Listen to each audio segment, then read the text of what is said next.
First ప్రెగ్నెన్సీలో ఉన్నప్పుడు taste చేసినట్టు గుర్తు. మళ్ళీ ఇన్ని ఇయర్స్‌కి మొన్న కాస్కోకి వెళ్ళినప్పుడు అయితే కనిపించాయి. సో, టేస్ట్ కూడా గుర్తులేదని చెప్పి అయితే తెచ్చుకున్నాను. అసలు అది ఏ కలరో కూడా చూడకుండానే డైరెక్ట్ తీసుకొచ్చాను. కట్ చేసాక చూసాను అది పింక్ అని చెప్పి.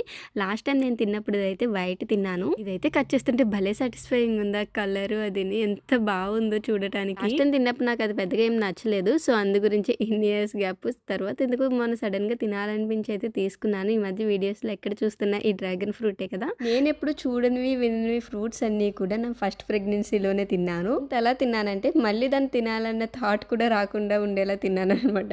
సో, అందు గురించే ఇప్పుడైతే చాలా ఎక్స్‌పెక్ట్ చేసి అయితే తిన్నాను కానీ అస్సలు నచ్చలేదు. నా ఎక్స్‌ప్రెషన్స్ చూసి బబ్లు అయితే బిస్కెట్ తీసుకొచ్చి ఇచ్చాడనమాట. నేను ఇవి తీసుకునేటప్పుడే మా హస్బెండ్ అయితే ఖచ్చితంగా చెప్పారు. నేనైతే టేస్ట్ కూడా చేయను. అంతా నువ్వు తినేటట్టుంటేనే తీసుకో అని చెప్పి కాన్ఫిడెంట్‌గా చెప్పాను కానీ నాకైతే అస్సలు నచ్చలేదు. అమ్మో! ఇప్పుడైతే ఇంకొకటి కూడా ఉంది. ఇంక దీంతో ఏం చేయాలి మీకేమన్నా తెలిస్తే కామెంట్ చేసేయండి.